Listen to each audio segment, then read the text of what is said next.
আমি ইলমের শহর, সেই শহরের দরওয়াজা হলো হযরত আলী। তাহলে ইলমের পরিধি কি পরিমাণ! মানুষ যত জ্ঞানী হয়, তার ইলমের, তার কথার প্রখরতা, তার মেধার প্রখরতা তত বেশি বৃদ্ধি পায়। হযরত আলী কয়, খাইলাম কম, বীজ এলো করতে গেলে বীজটা দিল গে।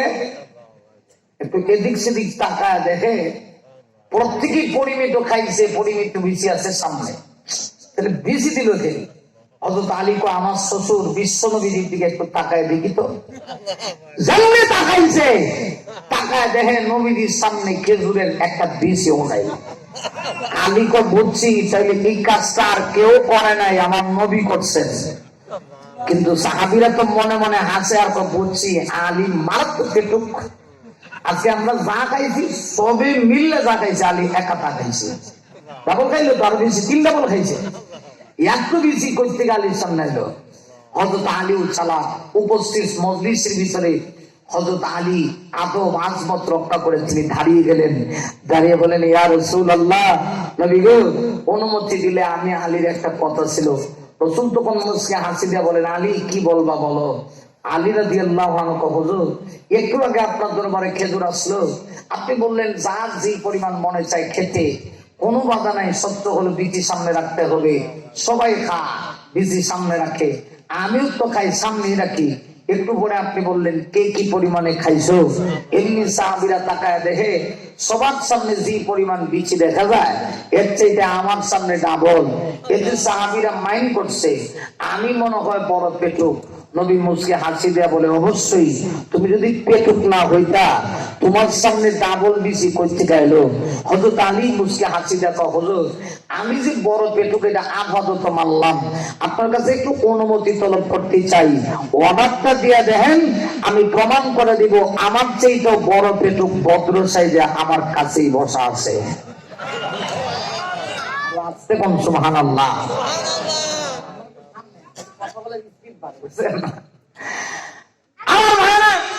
নবীজি তখন মুস্কি হাসিয়া বলে, আলী তোমার চাইতে বড় পেটুকটাকে একটু পরিচয় দাও। হযরত আলী কয়, হুজুর আমি তো খেজুর খাইছি ডাবল, এর জন্য আমার সামনে বিচির পরিমাণও ডাবল। এতে বোঝা গেল আমি সবচেয়ে বেশি খাইছি, আমি বড় পেটুক। তবে হ্যাঁ, আমি শুধু খেজুর খাইছি, বিচি খাই নাই। আমার পাশে যে লোকটা বসা আছে একটু তাকায় দেখেন, লোকটা এত বড় পেটুক যে পেটের কোদায় শুধু খেজুর খাইছে তা না, বিচি সহকারে খাইছে। আর জোরে বলি সুবহানাল্লাহ। আল্লাহ নবী তখন মুস্কি হাসি দেন, আলী জিন্দেগি তো তোমাকে ঠকানো গেল না। ভাইরা আমার, তাইলে এখান থেকে আমাদের শিক্ষা, নবীজি শ্রেষ্ঠ নবী হওয়ার পরেও তিনি তার জামাতার সঙ্গে, জামাইয়ের সঙ্গে আনন্দ করেছেন। এটাই তো আমার রাসূলের আদর্শ। দুঃখ লাগে, আজকে আফসোস হয়, আমাদের চরিত্র কোথায় আর আল্লাহর হাবিবের চরিত্র কোথায়? আমরা কোথায় গিয়ে আনন্দ পাওয়ার করতে চাই, আমরা গান শুনে আনন্দের মজা উপভোগ করতে চাই। অথচ আল্লাহর নবী বলেছেন, আল গানা ওয়া রুকিয়াতুজ জিনা, গান হলো জিনার মন্ত্র। যেখানে গান হয় এখানে জিনা হয়। কথা বল ঠিক কিনা বেঠি? আমরা সেখানে গিয়ে সাপ তালাশ করি। ইসলামে অনেক সুন্দর সুন্দর ক্ষেত্র আছে, সেখানে গেলে হাসবেন, হাসি দিলেও সওয়াব। আল্লাহর রাসূলের হাদিস দ্বারা প্রমাণ হয়। আমার ভাইরা, আসলে এই জন্য বলছিলাম হাসির হাদিসটা একটু শোনাই। ওই যে আল্লাহ যে পৃথিবীর কারোর উপর জুলুম করবে না, কেউ যদি হাসরের মাঠে আল্লাহ রাব্বুল আলামিনের দরবারে কোন পরিমাণ নেক আমল নিয়েও যায়, আল্লাহ তারে কত প্রশস্ত জান্নাতের মালিক বানাবে। জ্বলন্ত প্রমাণ হলো এই হাদিসটা। একটু খেয়াল করেন, আল্লাহ নবী বলেন সর্বশেষ জান্নাতি ব্যক্তি যে হবে, এরপরে আর কেউ জান্নাতে যাবে না। এই সবার লাস্ট সব দুর্বল ইমানদাররা সাজা ভোগ করে করে জান্নাতে চলে গেছে। ইমানদারদের ভিতরে শ্রেণী থাকবে, কেউ ফার্স্ট ক্লাস, কেউ সেকেন্ড ক্লাস, কেউ থার্ড ক্লাস। ফার্স্ট ক্লাসের ইমানদার যারা হবে এরা তো ডাইরেক্ট জান্নাত। আবার কেউ সেকেন্ড ক্লাস থাকবে, আবার কিছু থাকবে থার্ড ক্লাস, আরো কিছু থাকবে এটার নিচে, খালি ইমান যে আনসিন, এরপরে আর ইমান আনার পরে আমলের কোনো খবর নেই। এবার খেয়াল করেন, এই লোকটা সর্বশেষ জান্নাতি। এত দুর্বল ইমান, ইমান যে আনসিন কোন রকম এইটা লই এখানে কোন রকম মরে গেছে। নবীজি বলেন আল্লাহ চাইবো এই লোকটারও দয়া করে আল্লাহ জান্নাতে দিতে চাইবো। সুবহানাল্লাহ বছর কয়েন না, কারণ আল্লাহ তো দয়া মায়া কম না বেশি। আল্লাহ কি জুলুম করবে ভাই? আল্লাহ জুলুম করবে না। আল্লাহ নবী বলেন আল্লাহ যখন চাইবো এরা জান্নাতে দিত, আল্লাহ ডাইরেক্ট বলবে না জাহান্নাম থেকে জান্নাতে জায়গা, আল্লাহ ডাইরেক্ট বলবে না। নবী বলেন সে লোকটা জাহান্নামে থাকা অবস্থায় অন্তরের মধ্যে একটা প্রভাব আসল বিস্তার লাভ করবে, এমনিতেই সে জাহান্নাম থেকে আল্লাহরে ডাকবে। সুবহানাল্লাহ কইতেন না? এই দুনিয়াতে কোন সন্তান যদি অপরাধ করে ভাড়া করে থাকতে দেয় না, পাড়া প্রতিবেশী করে থাকতে দেয় না, কিন্তু যে মা এই সন্তানকে পেটে ধারণ করেছে ওই মায়ের কাছে এসে যদি সন্তান মা মা মা গো আমি না তোমার সন্তান, ওটা পৃথিবীর সবাই তারা দিলে তুমি কি পারবানি আমাকে তারা দিতে? মা বলে ডাক দিলেই কিন্তু মার অন্তরটা নরম হয়ে যায়। মা ডাক দিয়া কয় আরে বাবা পৃথিবীর সকল মানুষকে তারা দিল আমি মা তারা দিতে পারি না, তাই পৃথিবীর সকল মানুষকে দেওয়ার কারণে মায়ের যদি সন্তানের প্রতি এত ভালোবাসা হয় যে আল্লাহ আপনাকে আমাকে বানাইছে, আসমান জমিন বানাইছে, আল্লাহ ডাক দিয়া কোনো মানুষ আমি আল্লাহর দয়া এত বেশি বান্দারে তোকে আমি আল্লাহ এত ভালোবাসি, গোটা পৃথিবীটা আমি অর্ডার দিয়া বানাইছি, আসমান জমিন মাত্র 6 দিনে বানাইছি, আমি আল্লাহ গোটা পৃথিবীর সব কিছু শুধু কোন বলেছি হয়ে গেছে, কিন্তু রে বান্দা আমি তোকে এত ভালোবাসি, আমি যখন তোকে বানাবো আমার যখন আল্লাহ রাব্বুল আলামিনের অর্ডারে কোন মানুষ তৈরি করবে, অর্থাৎ কোন স্বামী আর স্ত্রী যখন মিলন হয় না পুরা পানি যখন কাজে লাগাবে ফেরেশতারা কিন্তু আল্লাহকে জিজ্ঞাসা করে আল্লাহ ছেলে বানাবো না মেয়ে বানাবো, একটু আপনি অর্ডার করে দিন, হ্যাঁ ছেলে বানাও। আল্লাহ গো হাত কয়টা দিন? দুইটা, দুই হাতের ভিতরে কি 10টা আঙ্গুল দিব নাকি কম করে বাড়ায় দিব? বাড়াবো অথবা কমাবো? আল্লাহ চেহারার জায়গায় চেহারা দিব কিনা?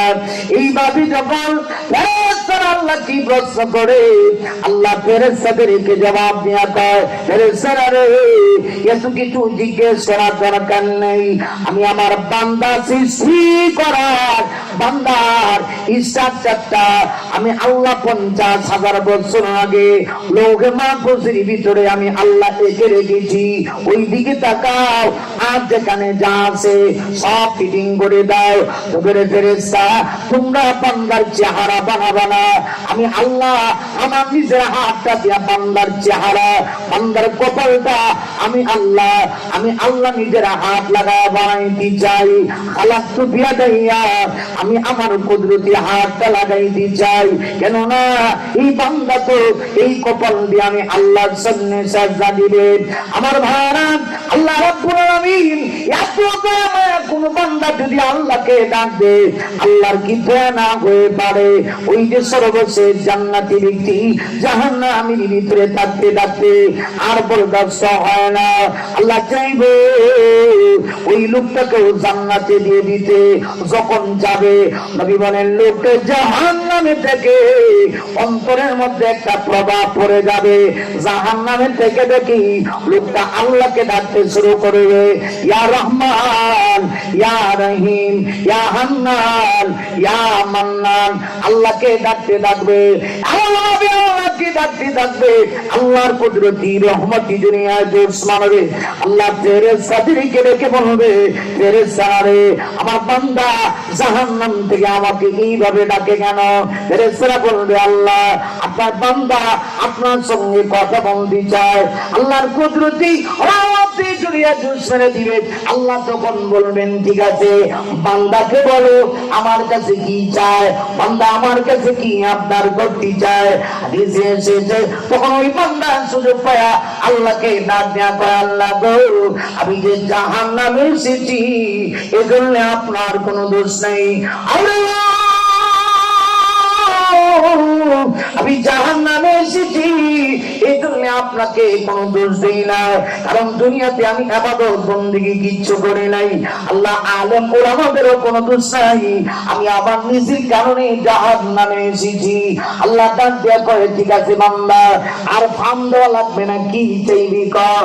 বান্দা রেখে বলে, আল্লাহ আমি কি আপনার কাছে কোনো একটা আবদার করতে পারি না? আল্লাহ জানে আবদার একটা না, বহু আবদার আছে, এই জন্য আল্লাহ কয় আবদার কি একটাই, বান্দার হুঁশ নাই, হ্যাঁ আবদার একটাই। আল্লাহ বলে দ্বিতীয়বার আর কোন আবদার যদি করতে চাও আর কিন্তু সুযোগ নাই। ডেকে ডেকে বলে, আল্লাহ গো, আমার মতো গুনাহগারের যদি তুমি একবার সুযোগ দাও, এরপরে আর কেমনি চাই। ওরে বান্দা, বুঝে বলছো? হ্যাঁ বুঝে ফেলেছি, আর চাবো না। আচ্ছা ঠিক আছে, বলো তোমার আবদারটা কি? আল্লাহ গো, আর কত জাহান্নামে থাকবো, আপনাকে জাহান্নামের পাউডা আগুন আমি আর বরদাস্ত করতে পারি না।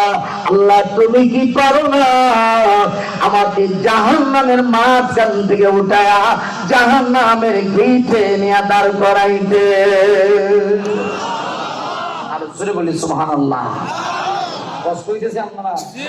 আল্লাহ রসুল বলেন, আল্লাহ এত খুশি গো, আল্লাহ গো তোমার জাহান্নাম থেকে উঠে জাহান্নামের গেটে নিয়ে দাঁড় করে। কেমন সালাক দেন আকল আলীর বাপ, এত চাইলে ডাইরেক্ট বলতে পারতো, আল্লাহ আমার জাহান্নাম থেকে উঠায়া জান্নাত দেন। এইটা বানাবো, আল্লাহ জাহান্নাম থেকে উঠায়া জাহান্নামের গেটে নিয়ে দাঁড় করান। আল্লাহ কয়, এরপরে কি আর কিছু চাইবা? এটাই শেষ, কয়টাই শেষ, এটাই প্রথম, এটাই শেষ। আল্লাহ কিন্তু জানে এটা তার শেষ না, কেবল শুরু। সুবহানাল্লাহ। অন্তরের খবর জানে কে? একটু বলেন না, এটা আওয়াজ করে, আকীদার বিষয় তো, একটু ভিতরে ঢুকায় নেন। অন্তরের খবর জানে কে? কোন বাবা জানেনি?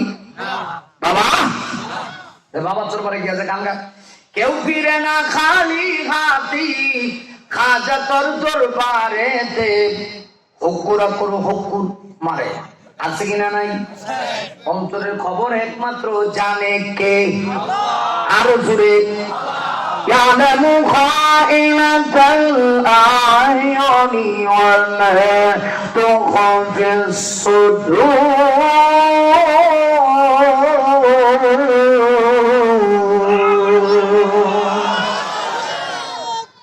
আল্লাহ বলেন, বান্দারে তোর অন্তরে কি লুকোচুরি খেলা পৃথিবীর কেউ না জানলেও আমি আল্লাহ জানি। আরে তুমি তোমার চোখের পাতি ঘুরায়া, যৌবনের শক্তি দিয়া মেয়ের দিকে তাকায় চোখের পাতি ঘুরায় তুমি ভাবো তোমার মতো চালাক কেউ নেই। যুবক শুনে রাখো, তোমার অন্তরে কি আছে পৃথিবীর কেউ না জানলেও আল্লাহ কয় আমি জানি। আল্লাহ ডেকে ডেকে বলে, বান্দা তাইলে এটাই আপনার শেষ? হ্যাঁ ফেরেশতারা রে, আমার বান্দা কি তোর জাহান্নাম থেকে উঠাইয়া জাহান্নামের গেটের কাছে নিয়ে যা। নবী বলেন, এমনিতেই লোকটাকে জাহান্নামের মাঝখান থেকে উঠাইয়া জাহান্নামের গেটের কাছে যখন নিয়ে যাওয়া হবে, লোকটা মনে মনে ভাববে, আমার মনে হয় আর আযাব হচ্ছে না, একটু আনন্দ উপভোগ করবে। কিন্তু একটু পরে দেখবে জাহান্নামের দাও দাও আগুন তার গায়ে স্পর্শ করে। এমনিতেই আল্লাহকে আবার ডাকে, ইয়া হান্নান ইয়া মান্নান। আল্লাহ কই এখন ডাকোস কেন? আগে না কইছো সাবধান শেষ। আমি যে বলেছিলাম আমার আপনার শেষ, শরীর আল্লাহ বলেছে এখন সেটা কমু, এইটাই শেষ। সুবহানাল্লাহ। আছে আগে কইছে আল্লাহ এটা আমার প্রথম, এটা আমার শেষ। আল্লাহ আগে যেটা কইছিলাম সরি ভুল হইছে, এখন যেটা কমু এইটাই শেষ। আল্লাহ জানে এটাও শেষ না। কি চাস? কষ্ট হইতেছে আমরা, ঘুমাই গেছেন কি? কষ্ট হয় না তো? আবার আল্লাহ রেগে বলে, এবার তুই কি চাস? তুই না কইছ তোর আবদার শেষ। এখন বান্দা আল্লাহ দুনিয়াতে দেখেছি সাধারণ মানুষের কাছে একবার দুইবার যাওয়া যায়। আল্লাহ আপনি না রহমান, আপনি না রহিম, আপনার দয়া মায়া না বেশি। আপনার কাছে কি আমি আরেকটা বার আবদার করতে পারি না? আল্লাহ জানে আবদার এটাই শেষ না আছে। আচ্ছা ঠিক আছে, আমি আবার চান্স দিব, কিন্তু তৃতীয়বার কিছু চাবো আমি, আর চাবো না। আল্লাহ আমার কি লজ্জা নাই? একবার দুইবার হাইরে বেড়া বেড়া লজ্জা। আল্লাহ আমার কি লজ্জা নাই? আল্লাহ এরপরে আর কিছু চাবো না। আল্লাহ দেখে বলে বান্দা কি চাস? বান্দা তখন দেখে বলে প্রভু গো, দয়া মায়া করে তুই জাহান্নামের গর্ত থেকে উঠাইছো। আল্লাহ জাহান্নামের গিটে লাইকা লাভ কি? একটু বের করে দাও না। এখন বের করে দিয়ে জান্নাত দুইটা পানা কেমন সালাত বের করে দাও। আল্লাহ ফেরেশতাদেরকে ডেকে বলে ফেরেশতারা রে, আমার বান্দা কি তোরা জাহান্নামের গেট থেকে বের করে দে। এখন জাহান্নাম থেকে বের করে দেওয়া হয়েছে, আছে কোথায়? জান্নাত জাহান্নামের মাঝখানে। এই জায়গার নাম হলো আরাফ। আরাফ এটা জান্নাত জাহান্নামের মাঝখানে মধ্যবর্তী একটা উঁচু জায়গা। আল্লাহ রাব্বুল আলামিন পবিত্র কোরআন শরীফের ভিতরে একটা সূরা নাযিল করেছেন, সূরাতুল আরাফ। আসরের মাঠে জান্নাতি জাহান্নামী দুই দল, একদল ডাইরেক্ট ইমানের পাওয়ার বেশি জান্নাতে চলে গেছে, আরেক দলের ইমানের দুর্বলতা জাহান্নামে চলে গেছে, আমল নাই জাহান্নামে চলে গেছে। আরেক দল যাদের ঈমান আনার পরেও নেকি বদি উভয়টা যাদের সমান হবে, আল্লাহ তাদের কি জান্নাত জাহান্নামের মাঝখানে রাখবেন। মনে করেন এটা খুব আরামের জায়গা, এটা আরো মহা বিপদ। আমি আরেকদিন আসলে পরে সেটা তাফসীর করব। আমার ভাইরা লক্ষ্য করে দেখুন, আল্লাহ রাব্বুল আলামিন ফেরেশতাদেরকে বলেন ফেরেশতারা রে, আমার বান্দাকে জাহান্নাম থেকে বের করে দেওয়া হোক। ফেরেশতারা জাহান্নাম থেকে বের করে দিয়েছে, এখন আসি হইল কোথায়? জান্নাত জাহান্নামের মাঝখানে। সুবহানাল্লাহ, একবার জোরে আওয়াজ করে বলেন সুবহানাল্লাহ। জান্নাত জাহান্নামের মাঝখানে, একটু খেয়াল করেন। এখন যখন জান্নাত জাহান্নামের মাঝখানে আছে, আল্লাহ চাইতেছে এরা জান্নাত দিতে। এখন আর হ্যাঁ কিছু কয় না, এখন কিছু কয় না। আল্লাহ দয়া মায়া এত বেশি, নবীজি বলেন আল্লাহ চাইতেছে এরা জান্নাত দিত। আরে আমার আল্লাহ কত দয়ালু, আহা! কিন্তু আমরা আল্লাহ কৃতজ্ঞতা আদায় করতে রাজি না, ঠিক কিনা ফিরে বলেন? শুকরিয়া জানাই আল্লাহ, শুকরিয়া জানাই তোমায়, ও সোহাই বান্দা মোরা, বেঁচে আছি তোমার দয়ায়। কষ্ট হয়, আওয়াজ লাগবে, কষ্ট হয়। শুকরিয়া জানাই আল্লাহ, শুকরিয়া জানাই তোমায়, ও সোহাই বান্দা মোরা, বেঁচে আছি তোমার দয়ায়। ও সোহাই বান্দা মোরা, বেঁচে আছি তোমার দয়ায়, ঠিক না? আহারে, আল্লাহ তুমি দয়া মায়া না করে আমরা বাইচা থাকার কোন সম্ভাবনা আছে? আসরের মাঠেও যদি আল্লাহ আমাদেরকে উদ্ধার না করে, কেউ কি উদ্ধার করার ক্ষমতা আছে? হ্যাঁ, নবীজির শাফাত। আমরা তো নবীর উম্মত হতে পেরেছি, এটা আমাদের পার্সোনাল একটা মর্যাদা আমার ভাইরা। কিন্তু নিতান্তই কথা সত্য, আল্লাহর দয়া ছাড়া, মায়া ছাড়া ইহকাল পরকাল কখনোই আমরা নাজাত পাওয়ার কোন ব্যবস্থা। একটু খেয়াল করেন, নবী বলেন আল্লাহ চাইলো হেরে জান্নাত দিলাইতো, কিন্তু হে অনেক কিছু চায় না, খালি ভাবলাম দৌড়ায় ঘুরায় দৌড়ায় ঘুরায়। বিশ্ব নবী বলেন হঠাৎ করে আল্লাহ কুদরতি রহমতের জড়িয়ে জুস মারবে, আল্লাহ তার সামনে জান্নাতের দরজাটা এক পলকের জন্য ওপেন করে দিবে। যেমনি করে দিব এমনি জান্নাত দিকে বেহুশ। নবী বলেন জান্নাত দিকে কি বেহুশ? আরে বিশ্বাস হয় না আপনাদের? যে লোকটা জিন্দিগিতে গাজীপুর স্বর্গে জানা ঢাকা গুলশান বোরানি যা, একটু খেয়াল করেন, নিজের বিবেককে জিজ্ঞেস করেন, অবস্থা খারাপ। এটা জান্নাত। নবী বলেন যেমনে জান্নাত দেখছে যে কত বেহুশ, আল্লাহ হুশ ফিরাই দিছে। এখন আবার আল্লাহরে ডাকে, প্রভু। আল্লাহ কই কিরে কইছস না আগেরটা শেষ, এরপরে আর কিছু চাই কিনা, এখন আবার কি চাস? আল্লাহ সরি, আগেরটা ভুল হইছে, এখন যেটা কম এটাই শেষ। সুবহানাল্লাহ কইছেন না? দেখেন এখন কি কর, খেয়াল করেন। আল্লাহ আল্লাহ কই কি হইছে? প্রভু কইছিলাম তো ঠিক, কিন্তু আমার আবদার শেষ হয়েছে না, এখন যেটা কমাইটি চূড়ান্ত, এরপর আর আবদার নেই। আল্লাহ কয় বারবার কস, আল্লাহ দুনিয়া তুল দেখছি মানুষ মানুষের কাছে একবার দুইবার তিনবার যায়, আপনি না রহমান রহিম, আপনার কাছে যাও না, আপনার কাছে চাওয়া যায় না, আল্লাহ চাওয়া তো যায়, তাহলে এইবারের তো শেষ। ও কি চাবি, এরপরে কিন্তু আর সুযোগ না, আর চান্স নিম হই না, এটাই শেষ। আল্লাহ কয় ক কি চাস, আল্লাহ দয়া মায় করে যেহেতু আমারে আপনি জান্নাত থেকে বের করছেন, আমি জানি আমার ঈমান আমলের যে অবস্থা, নামাজ নাই, রোজা নাই, ইবাদত নাই, বন্দেগী নাই, হালাল নাই, হারাম নাই, পাক না পাকের কোনো মাসআলা নাই, মন চাইকে জিন্দেগি চালাইছি, এত সুন্দর জান্নাত পাওয়ার যোগ্যতা আমি নিজেই রাখি না, কিন্তু কেন আমারে দেখাইলেন, দেখায় তো লোভ লাগাইছেন, এই জন্য আপনার কাছে শেষ আবদার, তৃতীয়বারের মতো, আল্লাহ একটা বারের লাগে আমার খালি একটা অনুমতি দিলেন, আমি একটা দৌড় মেরে আপনার জান্নাতে ঢুকি, আরেকটা দৌড় মেরে ওই আপনার জান্নাতটা দেখে আমি বের হয়ে যাই। সুবহানাল্লাহ জোরে কও।